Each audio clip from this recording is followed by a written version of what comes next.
This is an Irreverent podcast. Check out irreverent.fm for shows from all our friends. 1 Corinthians warned you about the women with a loud mouth, and this podcast is just that. Here at the Speaking in Church podcast, we talk all about the regular people and the things that regularly happen to them in the evangelical church. It's a podcast about change, it's a podcast about seeking moral high ground, and it's a podcast for people who are just trying to deconstruct on the safe side. You can listen wherever you get your podcast, and if you want to be a guest, yes, you, regular person, you can be a guest on the Speaking in Church podcast. If you want to come on, just let us know. Hello and welcome to Exvangelical. I'm your host, Blake Chastain.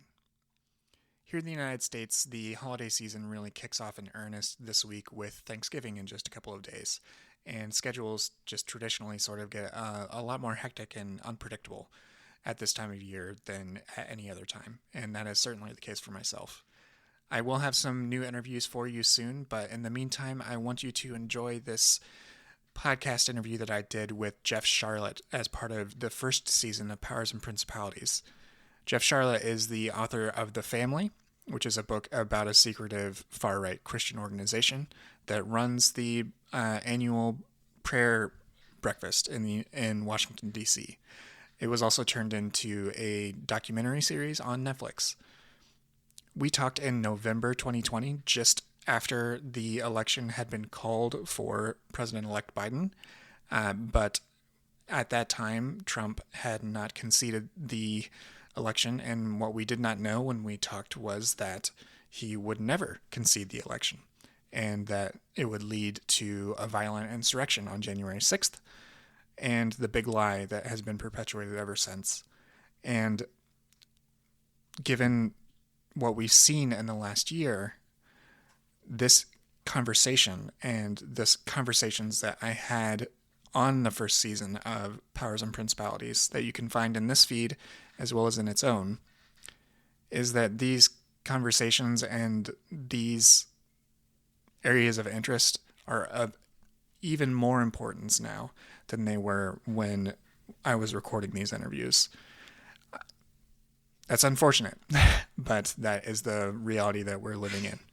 So I wanted to share this and republish it into the feed so that we could resurface some of these conversations, because they are of increasing importance and relevance in a world where democracy itself is at risk here in the States, and part of that is from Christian nationalists who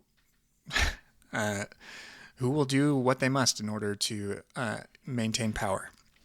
So please enjoy this conversation, if enjoy is the right word.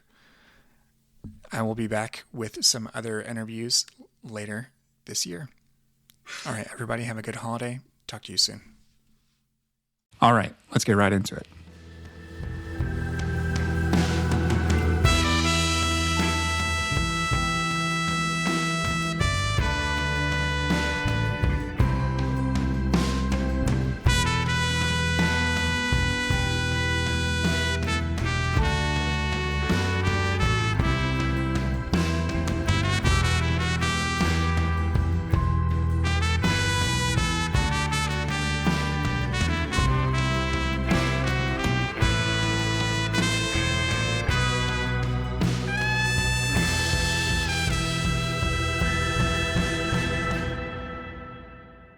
My guest today is Jeff Sharlet, professor of English at Dartmouth College, as well as the author of several books, including The Family, which was turned into a documentary series by Netflix in 2019. His most recent book is This Brilliant Darkness, A Book of Strangers, and he also regularly publishes about the Christian right and Trumpism for Vanity Fair. Jeff, welcome to the show. Hi, Blake. Good to be with you. Thank you for joining me. In these last couple of episodes for this season, which is focused on Christian nationalism, my hope is really to provide a retrospective for this election season, as well as what we've learned about Christian nationalism during the pressure cooker that's been the Trump administration here in the United States. But before we get into specifics about that, how are you feeling about the last couple of weeks or so since Biden won decisively in both the Electoral College as well as the popular vote And in particular, I'm curious about your thoughts on the GOP's response, as well as the response from Trump's followers. Well, if I had to bet money on whether or not Trump will leave office, I would bet that he will, but I would not bet very much. Um, I remain quite concerned. I believe that the correct term for what we're witnessing is a coup. It's a slow motion coup. I'm not at all persuaded by the objections that, well, the military is not involved. Violence is involved. Seizure of power, illegal seizure of power is involved. Whether it's going to be successful, I don't know. I don't think it will be. But I think, how am I feeling?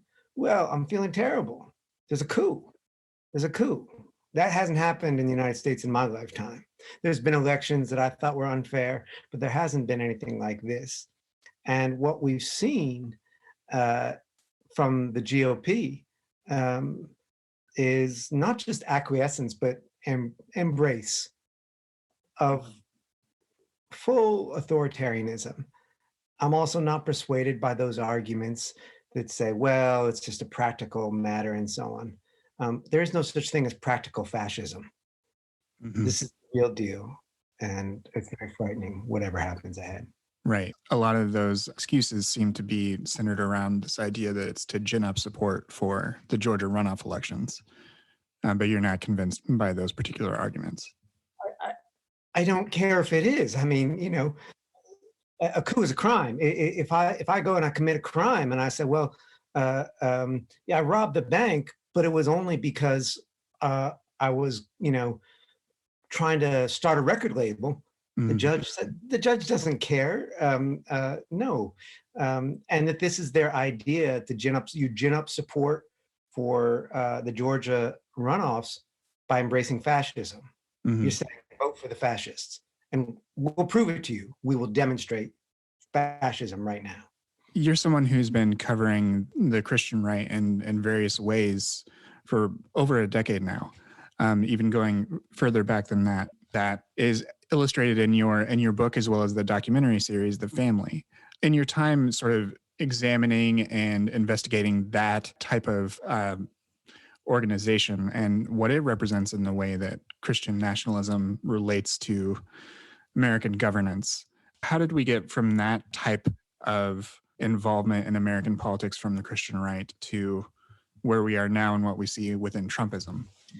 Yeah, I think that's a good question. And I should preface it by saying, because I was just using the F word, fascism. In my book, there's a chapter called The F Word about fascism, in which I argue that fascism, I didn't think then when I wrote that in 2008, was possible in the United States, not on the full scale. Obviously, there's been fascistic movements and fascistic moments and people subjected to great oppression, but I didn't think fascism as the political ideology. And I follow the historian Robert Paxton's definition in his book, Anatomy of Fascism. I didn't think that was possible. And the reason I didn't think it was possible was because of fundamentalism. I said, in the United States, fundamentalism is too strong. And fundamentalism brings with it two factors that I thought, and I was mistaken, I thought would prevent fascism. You have to forgive me, there's a fly buzzing around. I feel like I'm going to name the fly Mike Pence. And one is Jesus. I said, look, you're never going to get quite that cult of personality because the sort of central figure of Jesus is too strong in American evangelicalism. And two, fundamentalism brings with it, as much as it does an authoritarian tradition, also a democratic tradition. When we look back at William Jennings Bryan, for instance, famous for the 1925 Scopes monkey trial, the anti-evolution trial. Bryan was a small d Democrat in the truest sense. He was a populist before that. That democratic sentiment is demonstrated also in the endless sort of schisming within fundamentalism. So I thought these two forces would prevent us from reaching fascism. I was wrong. And I should have known I was wrong, because what I was exploring in The Family, the oldest and arguably most influential Christian nationalist organization in Washington, going all the way back to 1935. The founder, experienced what he believed was direct communication from God, telling him that Christianity had been getting it wrong for, just short of 2,000 years by focusing on the poor and the down and out, that what God really cared about are those that this organization came to call the up and out, the key men, influential figures in politics, business, and military. And that's who they made their mission field over the decades. In the United States, they definitely favored the right wing of the spectrum. They favored a kind of an authoritarian approach, but they respected democratic norms. As that movement became an international movement, they embraced fascism abroad. So here's an organization that after World War II proactively went out and recruited former Nazi war criminals. And yet they still weren't quite fascistic. At home. Nazis, they said, yes, you said, switch out the Fuhrer for the father. In a lot of the sort of developing nations where they ended up having great political influence, for instance, Indonesia, they supported Suharto's fascistic movement, which committed genocide, killing some million Indonesian citizens. They never brought that strongman approach home until Trump, whom they embraced. So I think what we saw, how did this come? I've been thinking a lot about this. We have the Christian right, we have the prosperity gospel, we have the transaction of Trumpist style populism, the transaction, the deal that he makes with Mike Pence to bring the Christian right over. And we see all those things merging in Trumpism. What makes Trumpism potent and unusual in American history is convergence of a lot of different right-wing strands that didn't necessarily get along. So when we have, better than most, when we have the sort of the evangelical Christian right, the Washington, the Family Research Council, and then you have figures like Paula White, they're not in the same camp. Senator Chuck Grassley, Republican from Iowa, a staunch Trump supporter now, longtime member of the family. It was Chuck Grassley who some years ago instigated an investigation against Paula White, Kenneth Copeland, right? Those prosperity gospel hucksters. And now here they all are on the same page. And not only are they all on the same page, it's not just sort of we're a big tent. They're becoming unified and becoming something other than what they were before. I think Christian nationalism, in the transaction that it made with Trump, it's been transformed by Trumpism. Yeah. Could you explore that? Because that's actually a part of one of your essays about visiting a Trump rally this year in 2020 amidst a pandemic. You write, as Trump knows, the best kind of deal, the kind that pays, is not only transactional, it's transformative. Could you elaborate on what you mean by that and how Trumpism in particular has transformed? And I mean, there are lots of people, including people who I've had on the show, who have advocated that Trumpism is the culmination. It's not an aberration. And I think that's correct. But nonetheless, as you say, there is an element of Trump becoming a catalyst for these people. So how did Trump as a figure and just in what he's enabled, how has that become transformative for these disparate people like Paula White and Chuck Grassley and others? Well, in 2016, I traveled the country attending Trump rallies for the New York Times Magazine. And I was interested in looking at the rally and trying to understand, is there any kind of religious ritual going on here? And very quickly, I knew I had a story because every Trump rally was opened by a preacher.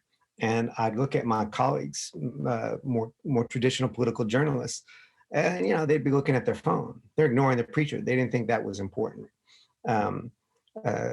And yet the preacher was performing this multiple functions for the crowd then. It was usually a Black or Latino preacher, sort of in the mind of the crowd, inoculated this mostly white crowd against charges of racism. The crowd would be a mix of the very pious and the people who never went to church. But even the people who never went to church loved the idea of Christian nationalism, which is not unique to Trumpism. Putin uses the same formula. Mm-hmm. Supporters love the Russian Orthodox Church, even though only something like 5% or some tiny number actually attended. But what these preachers were preaching was straight up prosperity gospel. I remember one Black preacher telling the crowd that they weren't racist. He couldn't see that they were white. He wasn't black. He said the only color that mattered was green, money. And then Donald Trump had a lot of it, and he wanted you to have some of it too. And then God wanted, I mean, we recognize this is very standard kind of snake oil prosperity gospel. And that was the pitch. That was the pitch. There was all kinds of racism active in that pitch, but there was also just saying, hey, you know what? We'll make you rich. Yeah. That changed, right? That changed. That was partly because at that time, Trump could not draw the A-lister Christian right figures. Ted Cruz had them. Marco Rubio had some of them. Trump had, well, Paula White, who may have had a big ministry, but she was not an A-list Christian right political figure. Right. Lance Wallnau, who's he? Even Robert Jeffries, not a major figure in terms of Christian right politics before this. Trump had the insight. He knew all he needed was pastors laying hands on him, and that most voters, they can't tell Tony Perkins of the Family Research Council apart from Lance Wallnau, D-list management or inspirational speaker and Christian right writer. It's a preacher. Once he comes into power, the rest of the Christian right fell in line. But the prosperity gospel suddenly doesn't work as well because now you are the power. This is not, hey, let's take power and we'll get rich. We are the power. Where are the riches? How come we're not getting rich? Well, it's because we have enemies. We have secret enemies. And what I argue in the Vanity Fair piece is that the transformation between what I saw at those rallies in 2016 and what I saw in the fall of 2019, traveling the country again, looking at the rallies, was from the prosperity gospel to the Gnostic gospel, to that ancient Christian heresy that claims a kind of secret knowledge that only the initiates have, that looks at official church structures as laced with enemies, waterless canals, they call them. That says that beyond what we think of as God is an even truer divine, the depth. And is filled, it's a conspiratorial mindset. And some listeners might be thinking, oh, I know the Gnostic Gospels. I read Elaine Pagel's wonderful best-selling book and so on. Isn't the Gnostic Gospels more friendly to, isn't it kind of feminist and so on? No, it's not. There's a modern kind of New Age adaptation of it that is. The Gnostic Gospels, even though it had a feminine aspect of the divine, was certainly not feminist. And the American Gnosticism of Trump is dark, and it draws out the prosperity gospel, the Christian right, and it's drawing also on what I think some of your listeners probably remember that bestseller, that Christian nationalist bestseller, I think it was called Wild at Heart by John Eldredge. Oh yeah, I mean that had a major impact on.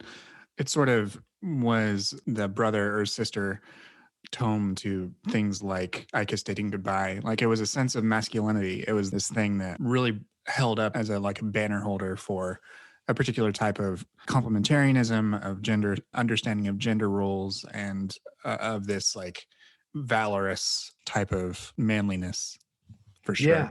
Yeah, exactly. And it's kind of warrior manliness. In the book, Eldredge at one point calls for wives to gift their husbands with broadswords like Bravehearts to restore their masculine authority. I mean, it's so sort of Beavis and Butthead that they meant it earnestly. And you would see, I remember Family Research Council, Tony Perkins interviewing him there, and there's his sword in the background. I remember various congressional offices around that time, Christian right politicians with swords in their office. I think Eldredge renounced it, as I remember reading, after one of his followers used his sword and killed somebody. But that idea, I mean, what's drawing forth is, I think if you look at Christian nationalism pre-Trump, it's still holding on, even though it has all kinds of violent rhetoric, it's still holding on to this idea of a love ethic, right?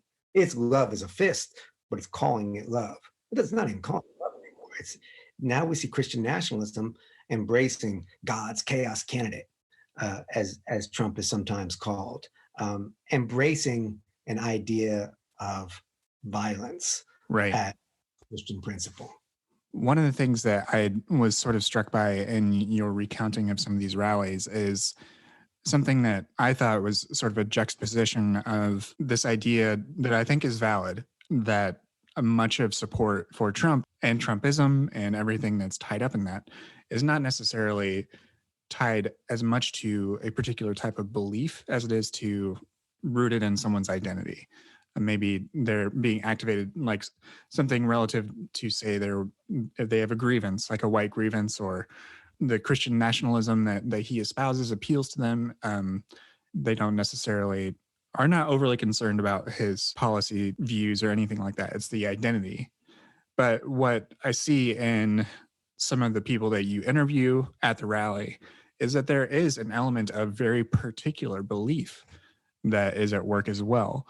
And I think that leads to things like QAnon, but even without getting to the development of QAnon, how does this sort of belief in these types of rituals that you saw at play at these rallies affect Trump's base and the sorts of things that they're willing to stand for?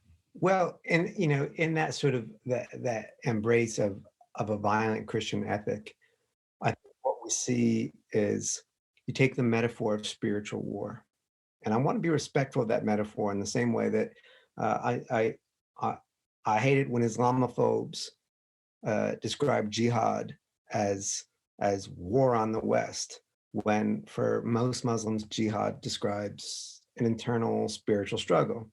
And I understand that for many, many Christians, spiritual war refers to that too. I don't love the metaphor, but there it is. But you take the concretization of that metaphor becoming solid in the world, right?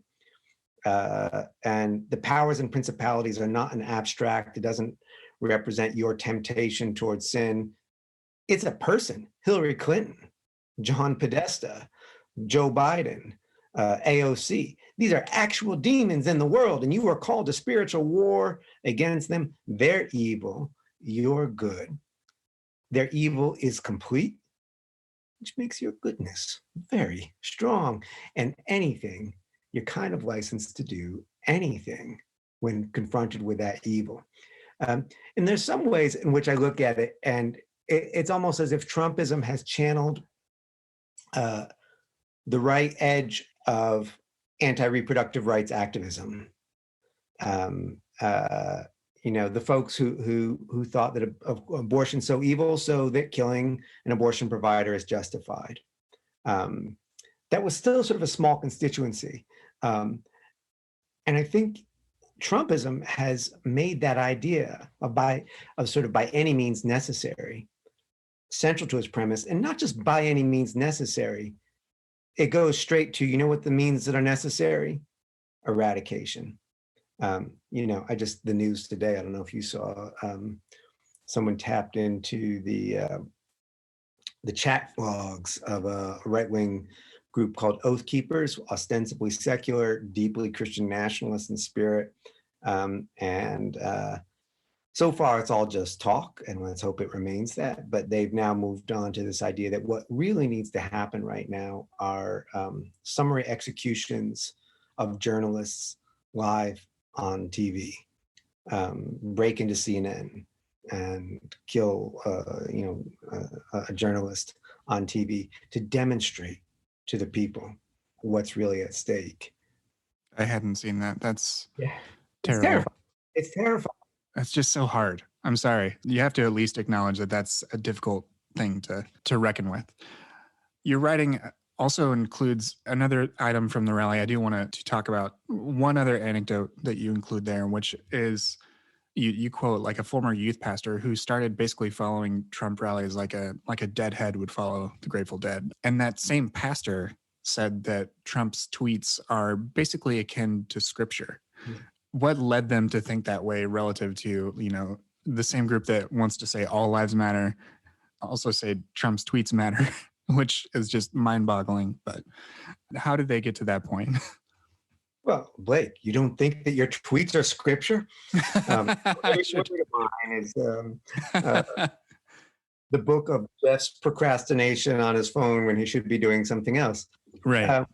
Yeah, this is a movement that I encountered at several rallies. They traveled with the rallies called Trump Tweets Matter, black T-shirt, and the style Black Lives Matter, but says in big white letters, Trump Tweets Matters, and they get there a day early and camp out and pass out their T-shirts and so on. One of the rallies I went to, they got a shout out from the stage from Trump's campaign manager, and it's a really strange story actually. It began with one guy, and as the youth pastor told me, he says, well, he found 8 boys in the woods in Kentucky. And you're like, what? What do you mean? Were they boxcar children? I mean, what's this situation? And he took these boys and he started traveling the country with them. And I'm like, I don't really believe in QAnon's grand child kidnapping conspiracy, but that sounds like that's it, you know? And I remember asking, I was like, did they have chaperones? And he says, yeah, I think so. Oh, man. This story is a little more complicated. There are 8 kids that travel around with them with their parents' permission. And they try and expand this movement with this idea that they're only the most sort of concise statement of this belief is fairly widespread, that every error you see in a Trump tweet, every weird capitalization and so on, it's all deliberate. As QAnon followers, Anons like to say, Trump is playing 5-dimensional chess, although I've noticed that since he lost the election, those who are willing to contend with that as a reality have decided that he's actually playing 6-dimensional chess. Oh, well, you gotta add a dimension. Start, you know? And that you should study these tweets and that he's communicating with his tweets. And he tells us this, right? Trump often says, I use Twitter because I'm censored by mainstream media, right? So they believe this is the only way he can communicate with us. And some of these folks are QAnon followers, some are not. Also at Trump rallies, I didn't include in that story, the Trump rallies I attended, there was folks hawking out in the parking lot, hawking leather-bound, gold-embossed collected editions of Trump's tweets. And they didn't mean this as a novelty gift or an ironic thing. They thought, here's a book that you could really study. That would speak to all aspects of life, which is funny because, of course, that's a lefty meme. There's a tweet for that every right. Trump attacks someone, we go back in time and find him saying just the opposite, right? Mm-hmm. But that idea, and there would be debate. Some would say Trump knows what he's doing. Some would say God is just speaking through Trump. The same way is Trump himself divine? Is he a chosen one? Or is he more like a King Cyrus figure, a non-believer being used as a tool by God? And what's fascinating about the Christian nationalism that surrounds Trumpism is, I think, outside the movement, we see it as very lockstep, and because the effects of it are lockstep. Within the movement, people experience it as very tolerant. So, for instance, Blake, you might believe that John Kennedy Jr., JFK Jr., is alive and working with Trump. I don't believe that. I think Trump is coming up with a plan to purge all the cannibals on his own. We can agree to disagree. And they see this as a sort of great blossoming of ideas. The ideas are conspiratorial notions embedded in those tweets. But the experience is something within it that is very much I imagine many of your listeners have experience with Bible study. And if you've ever been in a Bible study, the connections just seem to be popping, and you're seeing so much, right? Getting insight. That's their experience. First Corinthians warned you about the women with a loud mouth, and this podcast is just that. Here at the Speaking in Church podcast, we talk all about the regular people and the things that regularly happen to them in the evangelical church. It's a podcast about change, it's a podcast about seeking moral high ground, and it's a podcast for people who are just trying to deconstruct on the safe side. You can listen wherever you get your podcast, and if you want to be a guest, yes, you, regular person, you can be a guest on the Speaking in Church podcast. If you want to come on, just let us know. If you could, I'd love to elaborate more on the role of QAnon and how that has woven its way into Trumpism overall over the last few years. It seems to be probably just for like the regular citizen who's not just devouring news about this or covering it as a journalist in some aspect. We sort of learn about QAnon's influence either through piecemeal types of things and the most outrageous sort of thing, and also more tragically, when someone that they know becomes susceptible to those types of ideas. You know, one of the primary vectors is Facebook groups, that sort of thing, as well as other elements of social media. But how has QAnon and this mysterious figure of Q, who some people are speculating even over the last couple of days to the identity of the person posting as Q, and even everything around that, how has that influenced and continued to sort of reify support for Trump and his agenda and all of these elements that we've talked about that have sort of built this tolerance to fascism and this cheering on of the coup that you mentioned at the very beginning of our conversation here? I think QAnon is really the sort of the elite theology of Trumpism. And it's certainly a theology that allows Christian nationalists who may subscribe to some portion of it or all of it, and the numbers are really quite large. You know, one study showed that I can't remember, more than half of the Republican Party subscribes to the majority of QAnon's premises, and these are such outlandish premises. That's really quite remarkable. I don't think there's been as broad an embrace of political conspiracy in my lifetime. But it is a theological idea built around the very terms God wins, which is one of its sort of slogans, that there's a great awakening, tying it sort of to the early religious revivals in American history, and that there's a coming storm, which is of course a kind of a religious concept, and that Trump is at the center of all this. And that it is in the service of innocence, of children who are being, tortured and killed and murdered and eaten by Democrats. Obviously, not all Christian nationalists believe in this. It's too outlandish for some. But what it is the theology of Trumpism. It is this kind of Gnosticism, which is to say that surfaces are not trustworthy, that political opposition is actually full-on evil opposition, is good and evil. And that we can come to understand this through the study of secret knowledge. It's just been fascinating to me to watch that move into the mainstream of the Christian right, and now even into the mainstream of the right wing of the Catholic Church. My friend Katherine Joyce has a great new feature in Vanity Fair on the so-called rad trad, the radical traditionalist movement within the church. And some figures, for instance, there's a bishop who's become who's a great foe of Pope Francis, but has become a hero of QAnon and someone who Trump is tweeting out this deeply conspiratorial bishop's ideas.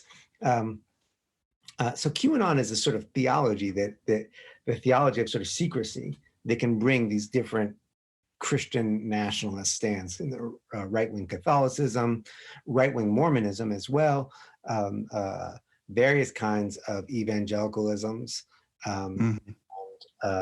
and even prosperity gospel believers as well, and bring it into this figure in which Trump has this central role, which is, of course, extra scriptural. That's so fascinating, just in that there's the conspiratorial aspect and seeing everything as suspect, as well as the secrecy playing a role, because that was also something that played a role in a different kind of way with groups like the family, right? Like secrecy it plays a different type of role, but it's still present as part of the makeup of that organization. That may be too much of a stretch. I'm not. No, I'm curious. I think you're really on to something there, and I think that's actually sort of one of the convergences. So the family, this organization I'm talking about, this old organization, they have one public event every year, the National Prayer Breakfast, which the president attends. Much of Congress, world leaders, and so on. It's actually just the sort of the flagship event of a week-long sort of off-the-books lobbying festival. At one point, they considered registering as a lobbying organization, but according to their own documents, they decided not to because they could have more influence if they didn't lobby, which is absolutely true, which is why we have these laws requiring you to register. But they didn't do it. And they speak of themselves as an invisible organization. The longtime leader, Doug Coe, says the more invisible you can make your organization, the more influence it has.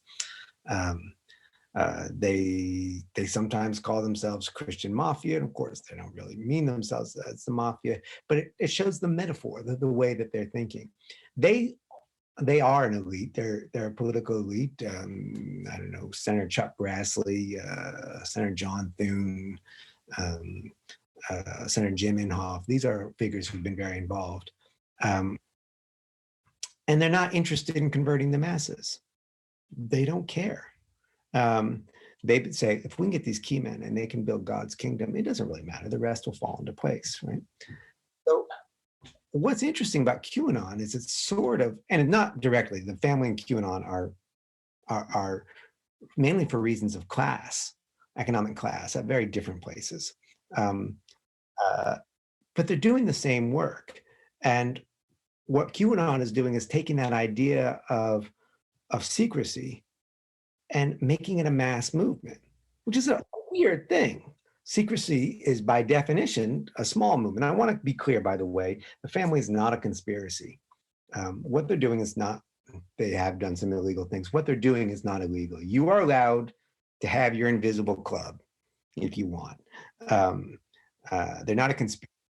And they're not actually even invested in conspiracy theories particularly, but they are an idea of secrecy as the central move of gaining power. Right, as a vehicle, that enables them. Well, as an identity, you know.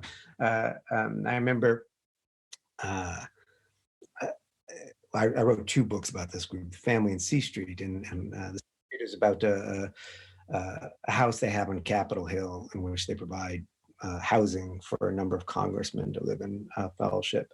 And 2009, it sort of became very public when 3 politicians associated with it all had very kind of public blow-up affairs, which they tried to cover up through the C Street house.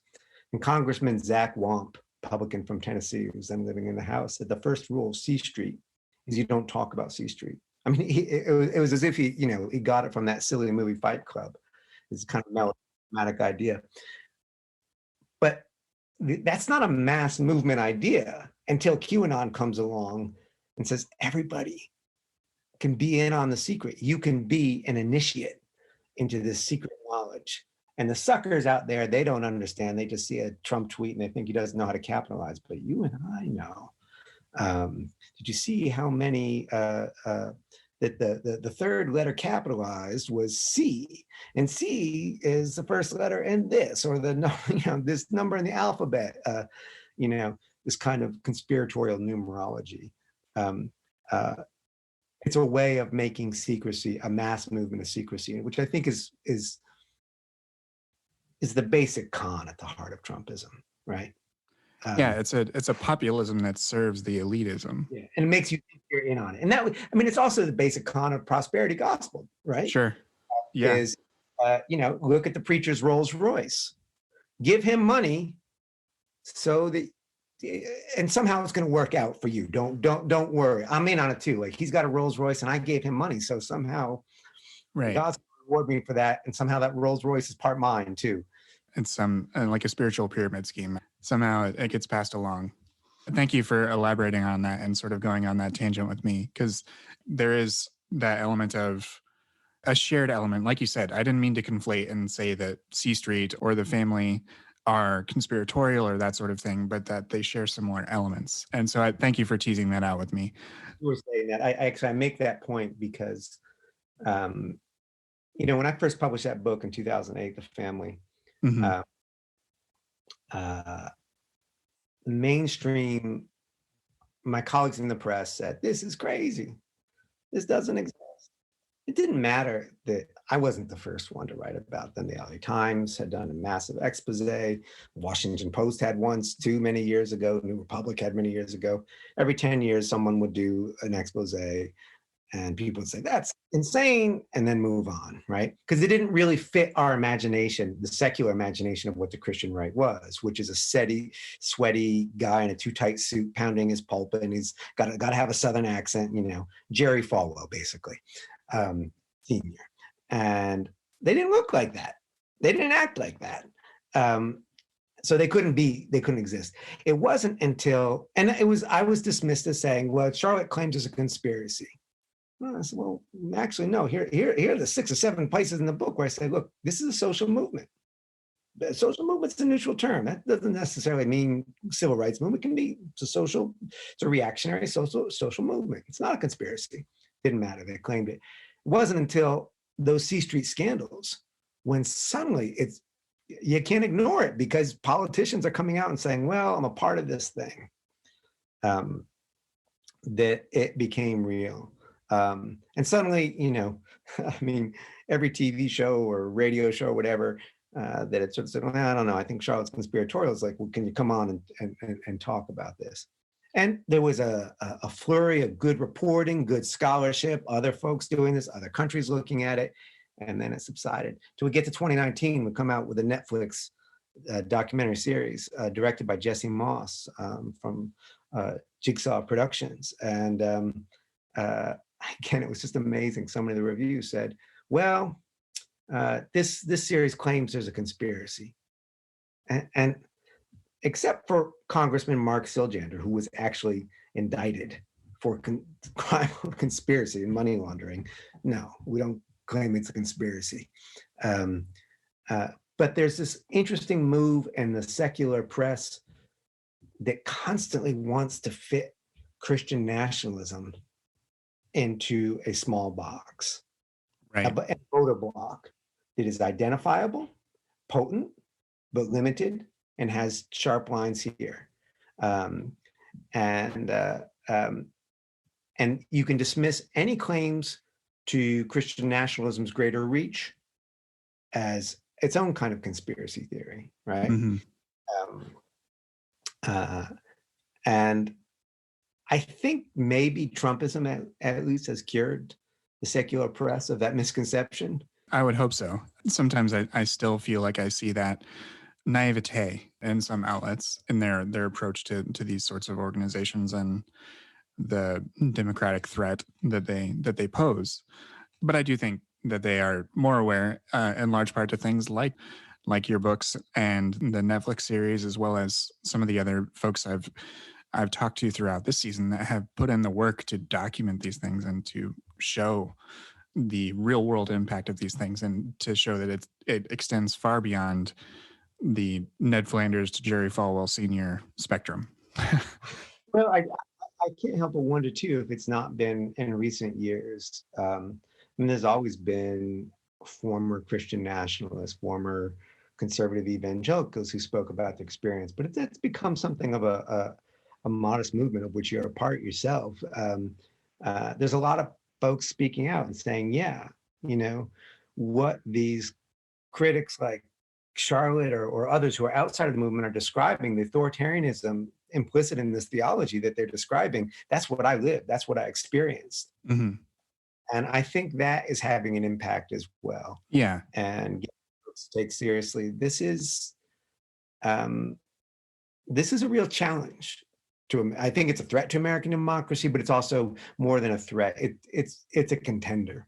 Earlier in the show, I talked about this right-wing militia group, the Oath Keepers. The good news about the Oath Keepers is, like the Proud Boys, they may do some damage in a street here and so on. They're not a national force, right? They're not contenders. Christian nationalism is a contender. It is an alternative way of constructing an America, right? And it has real weight. Yeah, that's a very important and very, very good distinction. One of the things that I think you touched on actually on Twitter a couple of weeks ago, sort of this reflection on the prevalence of the Blue Lives Matter flag and what you deemed this type of emerging police nationalism that's sort of couched in and supported by people who actually aren't law enforcement officers in any respect, but seem to rally behind the idea of law enforcement and law and order, which is something that Trump has said over and over and over again, the sense of law and order, even as he disobeys and breaks the law constantly. What does that sort of role of police nationalism contribute to everything else that we've touched on and the sort of animus of the right here in America? I think police nationalism is a transubstantiation of white supremacy. That flag, it's an American flag drained of color except for a blue stripe across the middle. Many of its defenders say it's an old flag. No, it's not. There's a thin blue line, which is a black field with a blue stripe that is a much older flag. That flag really came into being in 2014. So the creator, a man named Andrew Jacob, told me, as a response to Black Lives Matter. And as he says, they have a flag, which not really. He said, why don't the police have a flag? And the answer to that is they do. It's the American flag. But this different flag, right? So it comes into being, and it very quickly actually takes on not an exclusively, but a real shadow of Christian nationalism. So in a lot of, and that takes two forms, right? You see in the imagery around it, sometimes the flag is in the shape of a cross. Sometimes it has a slogan, warrior Christian, American on it. Sometimes there's a sort of a crusader knight with the flag. And then the other popular imagery, which I would argue is in a way Christian nationalist as well, is a skull, which comic book fans will recognize as a ripoff of a character called the Punisher. Punisher, yep. Punisher is for those who are not familiar, was a kind of an anti-hero who, in the original version, was a Vietnam veteran who comes home and, sort of a Rambo figure and fights crime. But unlike the other superheroes, he doesn't catch them. He just kills them. He doesn't have any superpowers. He just has a gun and a lot of anger. So he's become a kind of a hero for this police nationalism. And I'd argue that skull has this kind of mortality imagery, right? Is also performing a religious function. What amazes me about Trump rallies is just the absolute pervasiveness of death imagery. Skulls, right? Sometimes comic. They have you'll have a Punisher skull with Trump's hair on it. Sometimes someone with a shirt that's just covered with skulls and Trump, and what does this mean, right? This bears some more analysis. But police nationalism, and you said it right, you said the idea of law enforcement, and that's really important because it's not about actually respecting law enforcement. We saw that in that horrific rally in Washington, right, where these folks with their Blue Lives Matters flags were fighting cops. In my book, This Brilliant Darkness, I report on one man who's flying the Blue Lives Matter flag. He hates cops. He says, I hate cops, but I hate what Black Lives Matter is doing to him. He hated cops very personally and based on certain career choices, which he wouldn't say on the record, right? He was a violent man, very well armed. a lot of swastika tattoos. But that flag meant something else to him. And that the same chat log that I'm just so fascinated by with the Oath Keepers, this right-wing militia movement going public. And it's not just a small militia. The Oath Keepers is a national organization. What I was fascinated by the conversation is we may have to kill law enforcement officers too if they get in the way of us doing justice for Trump. So sort of like we love law and order so much that we may have to kill law enforcement officers. It's that horrific logic of the Vietnam War. To save the village, we have to destroy it. I think it is an extension of, you can draw not a direct line, but kind of a winding line from Wild at Heart and those broadswords to today's embrace of this this police nationalism. Sure. Yeah, that's why Christian Cobus Dumay's book has sort of just rocked a lot of people's minds, because of her book Jesus and John Wayne really gets to the heart of that evangelical masculinity and how it's enabled many of the, definitely not the angels of our better nature, but enabled over several generations this toxic idea of what it means to be a man, of what it means to be a godly man, of all of those sorts of things that aren't always easy to articulate, but are very strong and powerful ideas and models of behavior. I suppose where I'd like to end is with a relatively broad, open-ended question for you, which is really, where do you think we go from this point forward? Trump has lost. He knows he's lost, even if he doesn't want to admit it. He's attempting a coup. All of these things are true. And at the same time, just today, Katherine Stewart, who wrote the book The Power Worshippers, had an op-ed in the New York Times about how religious authoritarianism is here to stay, even beyond Trump.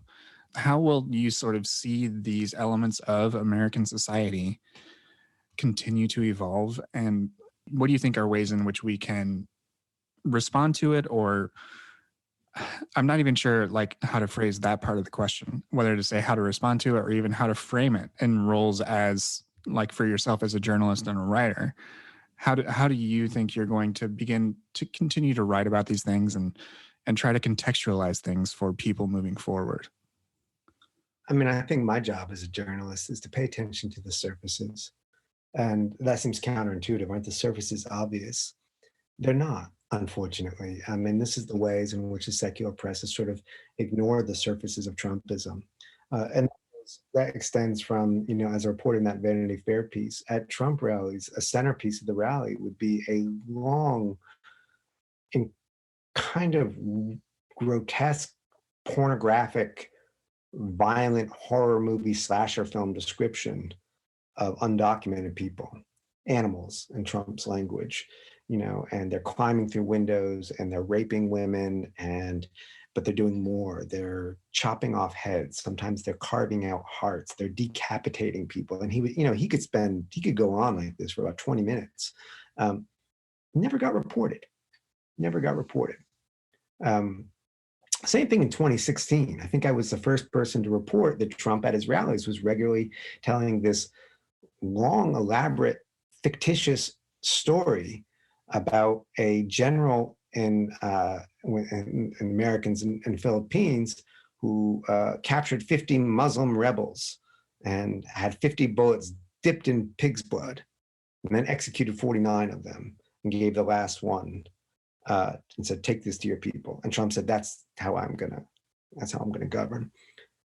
And the political press would say, this is just outlandish. The political press has got to stop looking at religious authoritarianism according to the terms that make sense to secular liberalism.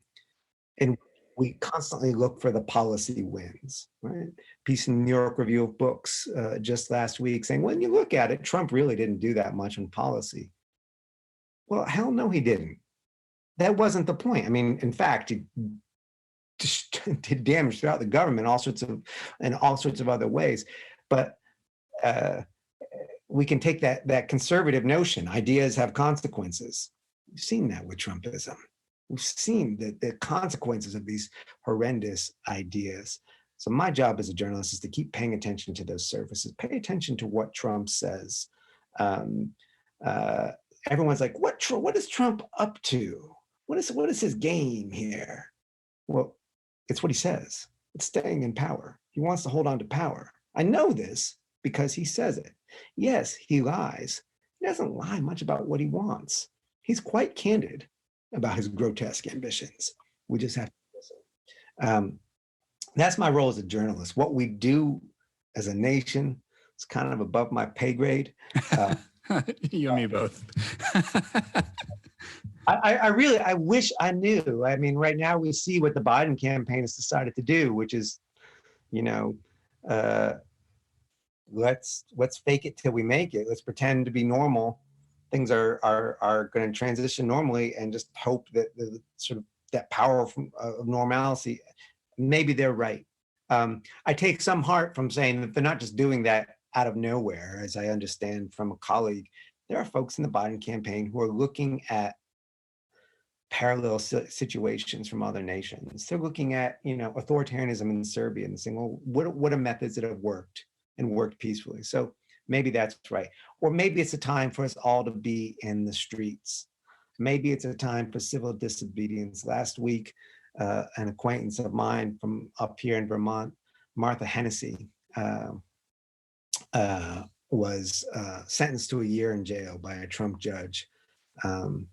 She is a granddaughter of the great Catholic worker activist, social justice activist, Dorothy Day, and sort of channeled her grandmother's spirit by breaking in with a group of people, including one of the Berrigans, also great Catholic social justice activists, into a submarine base and throwing fake blood.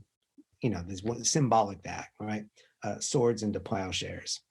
And when I was a younger person, I always thought, oh God, this symbolic act, what does it mean? That's not real power, right? I have such greater respect for it now, right?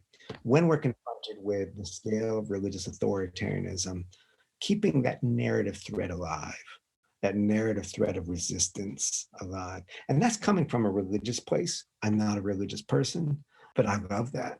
I love that storytelling. I love the storytelling that I love the courage. Martha Hennessy is an older woman. She's going to prison for a year, which is a long sentence and we've seen, people toppling statues facing 10-year prison sentences and so on. That may be the courage that's called for from some of us. Well, I'm a journalist, so I'm going to stick to telling stories. Yeah. I'm thankful that you're telling the stories that you are, and that you're bringing your particular lens to all of these events over the last 4 years, and going back to your time in writing the books, illustrating and detailing things relative to the family and other things that you've done. Jeff, thank you so much for joining me today and talking through some of these things with me. It's been a real pleasure. Where can people find you online? Where can they find anything else you might want to mention here at the end? First of all, thank you for having me, Blake, and thanks for doing the show. And as you mentioned, we both probably spend too much time on Twitter. Yes. And I'll give a plug for my new book, just published at the beginning of the pandemic, This Brilliant Darkness, which is, that's my version of a hopeful book. It's not as directly on these subjects, mm-hmm. but not as unrelated as you might think. And it was my attempt to find no cheap grace. It's a dark hope, but I think even that can sustain us. Yeah. Well, I mean, it's a dark time, and it's sort of in what can be a very cruel country. So we'll take any hope that we can. So thank you for writing that, and thank you for joining me and talking through these issues with me today. Thanks, Blake.